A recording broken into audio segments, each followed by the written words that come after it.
এবাৰ এজন মূৰ্তিকাৰ আছিল, তেওঁৰ ওচৰত ৰজা গ'ল। ৰজাই গৈ পেলাই ক'লে যে মোক এটা বিৰাট ধুনীয়া মূৰ্তি লাগে, গণেশৰ মূৰ্তি এটা লাগে।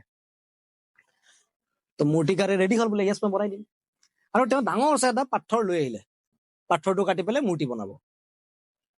এই যে পাথৰটো কাটি পেলাই মূৰ্তি বনাবৰ কাৰণে তো পাথৰটোৰ ওপৰতো চেনি আৰু হাতুৰিৰে হিট কৰিব লাগিব, মাৰিব লাগিব। তো যেতিয়াই পাথৰটোক চেনি হাতুৰি মাৰে, পাথৰটো চিঞৰি উঠি কি বিষাইছে, মই নোৱাৰো। তো মূৰ্তিকাৰজনে তেওঁক কৈ আছে, বোলে ভাই তোক মই গণেশৰ আকৃতি দিম, তই সাধাৰণ শিলৰ ঠাই তই ভগৱান হবিগৈ, অলপ কষ্ট সহ্য কৰ। আৰু মাৰে চেনি হাতুৰি, মই নোৱাৰো, বাপৰে মোক নামাৰিবি, মই নোৱাৰো, মই নহওঁ ভগৱান চগৱান, মোক নামাৰিবি। আৰু বুজাই, বোলে ভাই তোক ভগৱান হবি, তই শিল হৈ নাথাক, অলপ সহ্য কৰ। আকৌ মাৰে, সি জাপ মাৰি উঠে, না মই ইমান নোৱাৰো সহ্য কৰিব, মোক নামাৰিবি, কিয় ইমান অত্যাচাৰ কৰ। তো মূৰ্তিকাৰজনে গম পালে যে ইয়াৰ ভগৱান হবৰ কেপাচিটি নাই, তাক চাইডত থৈ দিলে। আৰু এটা পাথৰ বিচাৰি গ'ল, আৰু এটা ডাঙৰ পাথৰ লৈ আহিল। এই যে ডাঙৰ পাথৰটো লৈ আহিল, ইয়াক এবাৰ চেনি হাতুৰি মাৰে, এনেকে দিয়ে। তো মূৰ্তিকাৰজনে সোধে যে তই দুখ পাইছ নেকি? সি কৈছে দুখ পাইছো, বিষাইছে, কিন্তু তই তোৰ কাম কৰি থাক, মই সহ্য কৰিম। আকৌ চেনি হাতুৰি মাৰে, এনেকে দিয়ে।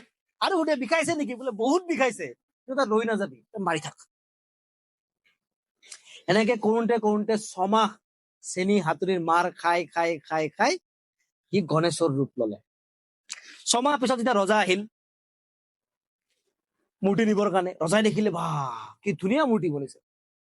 তো ৰজাই একদম সোণা গহনা দি মূৰ্তিটো ধুনীয়াকে ৰথত উঠাই ললে। ৰজাৰ তেতিয়া চকু পৰিল সেই শিলটোলৈকে, যিটো প্ৰথমবাৰ আনিছিল। ক'লে বোলে এইটো আপোনাৰ কিবা কামত আহিব নেকি? মূৰ্তিজন, নাই মহাৰাজ, মোৰ কামত নাহে। বোলে এইটোও ৰথত উঠা।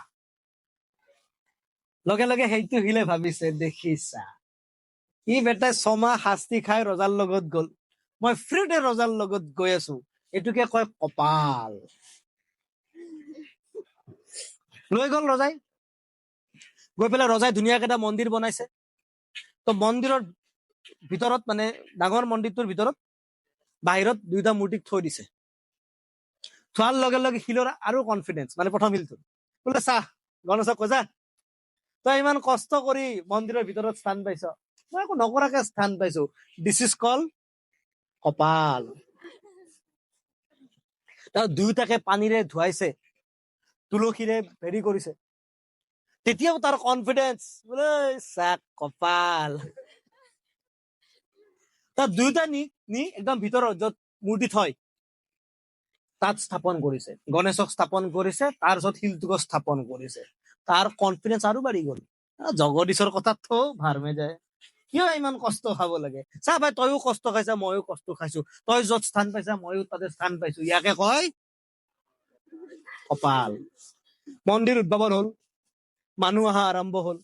মানুহে আহে, গাখীৰ লৈ আহে, তুলসীৰ পাত লৈ আহে, সেন্দুৰ লৈ আহে, আহি আৰু হাতত নাৰিকল লৈ আহে, ধুনীয়াকে আহে, আহি পেলাই গণেশৰ মূৰ্তিত গাখীৰ ঢালে, গণেশৰ মূৰ্তিত তুলসীৰ পাত ঢালে, গণেশৰ মূৰ্তিত সেন্দুৰ দিয়ে। যাবৰ সময়ত হাতত থকা যিটো নাৰিকল আছে সেইটো ইয়াৰ মূৰত ভাঙে, ভাঙি পানীখিনি আকৌ গণেশক দিয়ে। তেতিয়া গণেশেও কৈছে, কপাল।